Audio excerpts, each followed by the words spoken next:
Look, it's been a crazy year.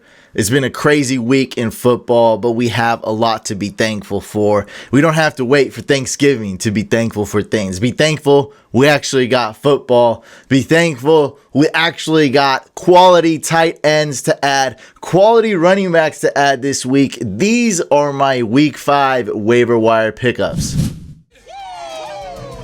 What's going on, fantasy football fans? I'm your host, Hussein the Brain, and you're watching The Couch for the best waiver wire pickup videos, best strategy videos, best live streams. Make sure you subscribe. Make sure you hit the bell icon so you won't miss future videos. The injuries keep piling on, but we keep pushing strong. You're not out of it yet, even if you're 0-4. So just keep trying to win. Laser focus on getting a dub for Week 5. There are 2 teams on bye this week, so don't start any Packers players. Don't start any Lions players Week 5. For quarterbacks, several quarterbacks to pick up, but really the one that's going to be relevant for 90% of you watching is Teddy Bridgewater. He's the real deal. He's healthy, back from that injury that was so long ago, and he's got a plus matchup against the Falcons. For any offensive player, is there a better matchup than the Falcons? And on top of that, they're decimated as far as their defense goes. Like,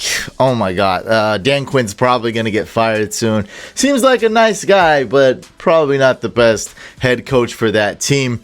Gardner Minshew's number 2. He's amazing when DJ Chark is there. At least 20 fantasy points in the games that he has DJ Chark. So he should be owned in pretty much every league. Same thing with Justin Herbert. Way too much upside. What's kind of weird with Herbert and Tyrod Taylor is that Tyrod Taylor's injury is not really being discussed how it should be, because we got Anthony Lynn, the head coach, saying stuff like Tyrod's the starter when he's healthy and this and that. But when I talked to doctors and did research, it seems like Tyrod Taylor's injury is very bad, very serious. I mean, he could miss the season. He could miss months. If something bad happens to his lungs, it could be really bad, really serious. He got his lung punctured by a long needle. So Herbert's going to be the starter for at least a while, and when Taylor does return, I don't see how he gets the job back. I don't know. All I know is that Herbert pretty much should be must own as well.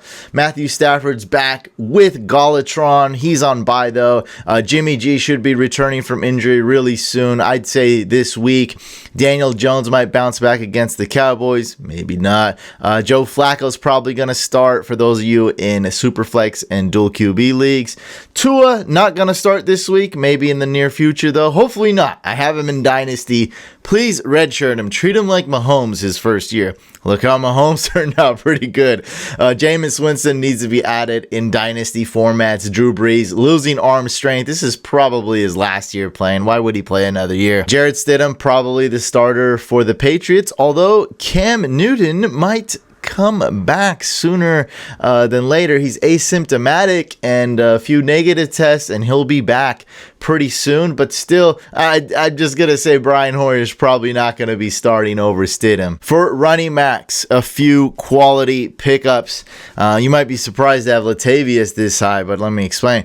Josh Kelly, man, definitely a must add. And people are asking me, why didn't I post on Twitter or mention like, hey, Eckler's hurt? Look, I'm not gonna celebrate someone's injury, and I talked about Josh Kelly probably for about 44 days straight, starting July. I talked about Kelly just about every day. And so obviously, you know, he's one of my top sleepers. I drafted him in just about every league. I think I have him in 11 or 10 leagues out of the 14 leagues I'm in. I even have him in Dynasty. And so, yeah, I'm not going to toot my horn or celebrate Eckler's injury. I'm still a fan of Eckler, but he did suffer a significant injury. He's probably going to miss around 6 weeks. I'd say a minimum of 4 weeks. That's pretty bad. And people are wondering about the fumble issue. So I'm going to kind of jump here. So number 1, I got Kelly. Number 10, I have ranked lower than most, Justin Jackson. So when Kelly fumbled, it's not that crucial. It wasn't that worrisome. It is worrisome. It is something we need to factor in, but it's not as bad as, let's say, like Chris Carson last year. So he does have fumbleitis, but just a minor dose of it. It's not that severe. He is going to be the #1 running back. Justin Jackson is going to get some snaps and some workload, but I'm very confident that Kelly will be the #1 guy. I'm not saying, look, Justin Jackson is not worth an ad, but some people are going to spend a lot of FAB on him. I would spend $0 on Justin Jackson, but still put a claim in for him. Like, I'm not saying like he's worthless or anything. Just don't spend a lot of FAB. Spend FAB on Joshua Kelly. If you never listen to me and don't have him yet for some reason, go ahead and spend like all your FAB on him. That's fine. Pretty much similar situation with Damian Harris. It is a three-headed monster, and it's been like that for the Patriots for several years. It's between 2 or 3 running backs. But Michel is on IR, so that's guaranteed he's going to be out 3 weeks. And so Damian Harris fits in that role exactly. He's the Sony Michel role. Like, it's exactly the same thing. Sony Michel getting 15 carries, 16 carries, 0 catches. It's basically the same exact thing what Damian Harris is going to get. And he looked decent, 100 yards on 17 carries. Definitely a must add in all leagues. I already had him in a lot of leagues because I had an IR spot that I used with Harris. Latavius Murray is getting carries. And now everyone's saying Kareem Hunt could be top 5 running back, which is very true. If something were to happen to Kamara, Latavius would be even better than Kareem Hunt. That's Latavius's upside. We're talking top 3, top 5 running back potential, and he's also getting some carries right now. So if he's available out there, don't put a bid on him. Don't waste the claim, but he's a great free agent ad, and a lot of us do need depth at running back. Drake has been a huge bust this year, but Chase Edmonds, although he's not getting a ton of snaps, not even getting a ton of carries, he's getting the work in the passing game. So if you're in a full PPR league, Edmonds is pretty much a must add. I mean, we're talking about your RB5 here, your RB6, maybe even RB7. I have 7 running backs in some leagues, and I just don't see how you're going to let this slide. D'Ernest Johnson is the backup running back for the Browns. Why I don't have him ranked too high is because Dontrell Hilliard didn't look too bad, and he was used quite a bit. And so it's just a little bit messy of a situation. That, by the way, Chubb has a serious injury. He's going to be out like 6 weeks, rough estimate. I don't know the split. So Kareem Hunt, he was healthy, but not 100% healthy. And so that probably factored in. If he gets fully healthy, let's just see how the split's going to go. But, all I'm going to do is rank him for you. #1 running back, obviously, is Hunt. #2 is going to be D'Ernest Johnson. And #3 is going to be Hilliard. We'll see how they split. Maybe Hilliard gets more touches than Johnson. I don't know. We'll see. Anthony McFarland, another sleeper I had, and we're starting to really see that James Conner is a really good running back. He's the man, and we're starting to see that Snell and all the other Steelers running backs, they kind of suck. There's not much depth behind James Conner, and so McFarland's going to have his opportunities. Like, he didn't play week 1, then we start seeing him get a little bit more snaps. I think he's a great stash, and like I keep saying, a lot of teams are in need of a running back or just to have depth. The bye weeks are starting to hit, injuries are starting to pile up, and if Conner were to go down, which we all know he's injury prone, McFarland could be that league winner later. Now, is the percentage of all this happening high? No, but it is a realistic scenario. And look, Damian Harris, stashing him is proven to be good. Josh Kelly, stashing him is proven to be good.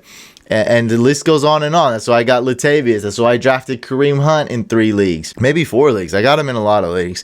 And then we got Keyshawn Vaughn. He's probably going to get a good amount of play time Thursday night. Look, Fournette, he's injured. McCoy is injured. They played Thursday, so I don't know if they'll be able to get healthy. A lot of injuries for the Bucks.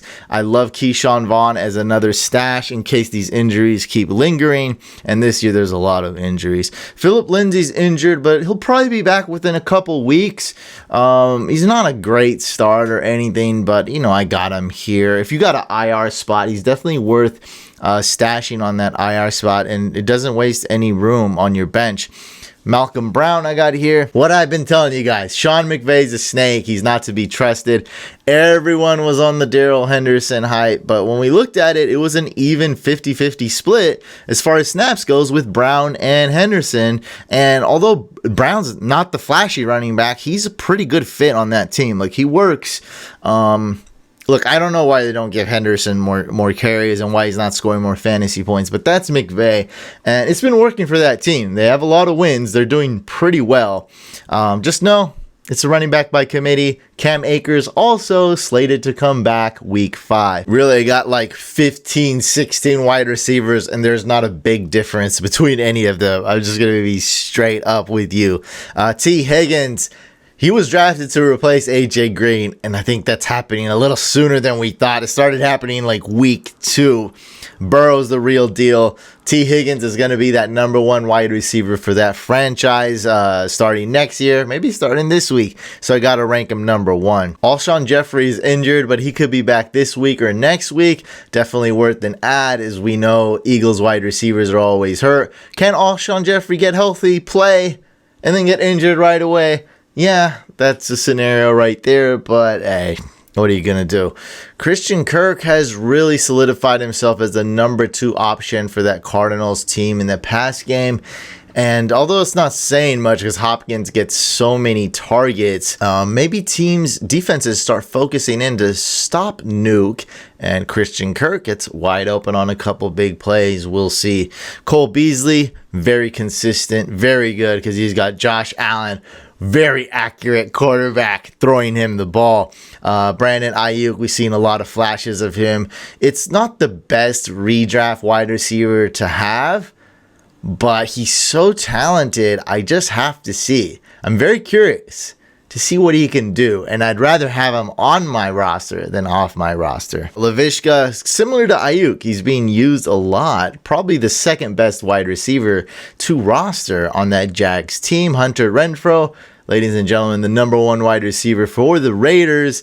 Tim Patrick, Zach Pascal, Greg Ward, Mecole Hardman, Scotty Miller, Danny Amendola, Isaiah Ford with 10 targets in week 5.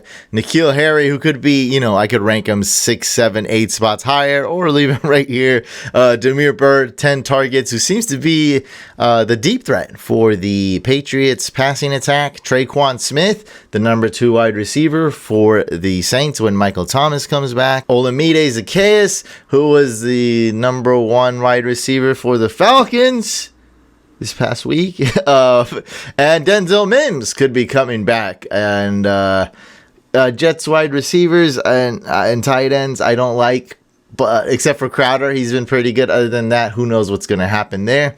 Still some upside there. I always loved him in Dynasty. Also, maybe you could sneak him in the IR spot while he's still IR legible. For tight ends, I think these top 4 tight ends are definitely really good. And then we can... Yeah, I think Austin Hooper is still worth it. So, like around the top 4, and then maybe 7's a good cutoff right here. So, Robert Tonyan, he's on bye. He's not going to have games like this. Okay, he absolutely blew up, and I know he's going to come down to earth. I know he's going to be much worse than he was week 5, Monday night. But looking at the trend, we see Alan Lazard injured. We see MVS, not a true wide receiver 1 for that team. He's more like, the deep threat. Oh, crap, they left him wide open. He's that type of guy, and he punishes the defense. But with Lazard injured, Adams seems like he's healthy and he'll be back. But with all this uncertainty, we know that Tanyan is going to be used a lot, and he just keeps getting better and better. Like week 1, he didn't do anything. And then look at the last 2 games here, 11 targets, 11 receptions, nearly 150 yards, and 4 touchdowns. So he did get a touchdown week 4. He's trending upwards, pretty much a must own in every league. Greg Olsen's getting a lot of targets as well. He's a good tight end too for your squad. Jimmy Graham is relevant this year, and Dalton Schultz, with the way this Cowboys offense is going, they're always behind, they're always throwing, and Dak Prescott is the best quarterback in fantasy right now. I think Dalton Schultz is definitely worth an add. He's rostered in most leagues. Logan Thomas, look for him to have a decent bounce back game. He keeps getting targets. And OJ Howard out for the season, torn Achilles. That way, that's making Gronk a must add. And Austin Hooper, kind of similar to Tanyan, he's on a new team. He keeps getting more and more relevant, keeps getting more and more targets. Started off with only 2 targets week 1, and then 4, then another 4 targets week 3, and then just recently he had a game with 7 targets. So he keeps getting used more and more in that passing game. And then we got Cameron Brate with OJ Howard's injury. Drew Samples getting all the snaps. He's actually running some routes, but I think he's more of that garbage time tight end. T. Higgins is the number 1 option. Tyler Boyd is like the number 1 option. AJ Green is still an option in the pass game, and they use the running backs a lot, whether it's Gio Bernard or Mixon.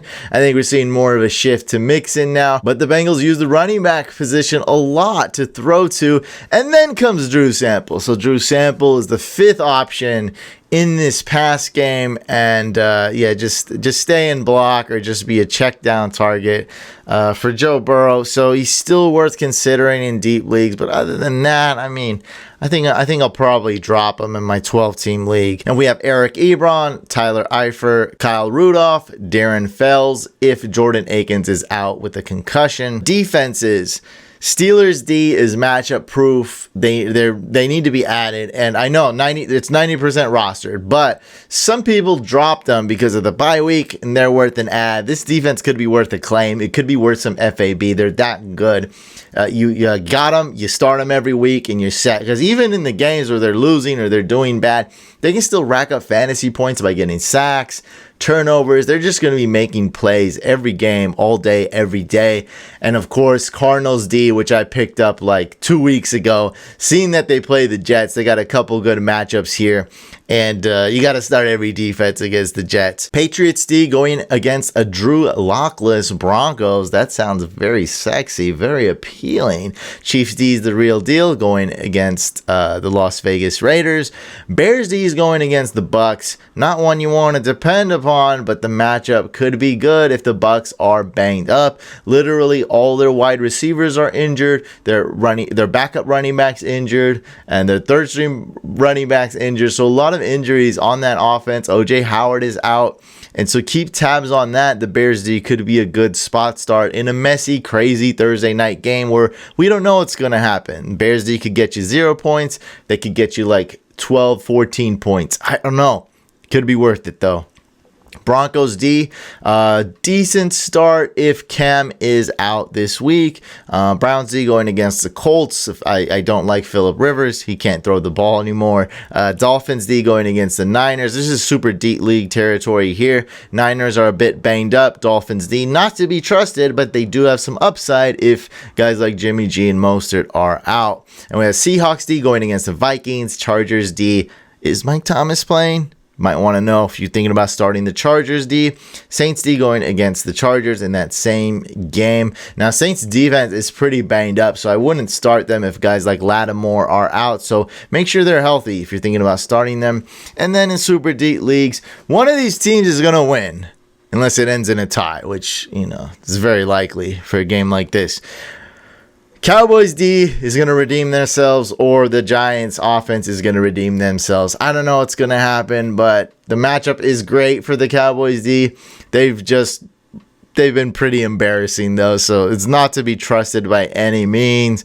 But hey, you can get this defense for free if you're in a 20-team league. I'd be okay with the Cowboys D this week. For kickers, I got my top two guys. Zane Gonzalez going against the Jets. Lots of opportunities will be there for extra points and field goals. Joey Sly going against the Falcons. The Falcons are absolute trash. Lots of opportunities will be there for him as well. After that, there's a small drop off. Rodrigo Blankenship, he's shown that he's pretty much matchup proof. He's a great kicker. I love him. Jason Myers going against the Vikings. Chris Boswell, now, pretty deep league territory here. Tyler Bass, Kaimi Fairbairn of the Texans.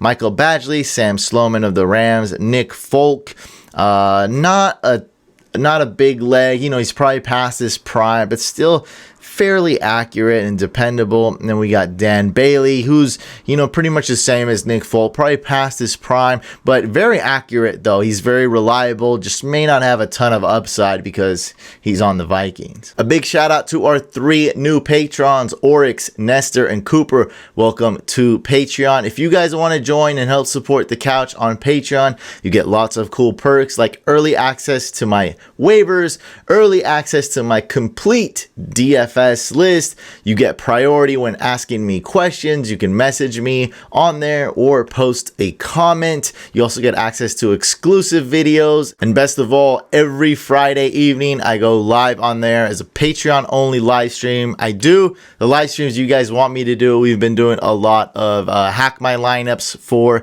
Patreon members. Make sure you guys are subscribed to this YouTube channel. Subscribe to our second YouTube channel, Fantasy Couch Podcast. Smash the like button on this video. If you enjoyed it, dislike. If you did not, check out the Patreon, should be there. Also below in the description. It really helps us out.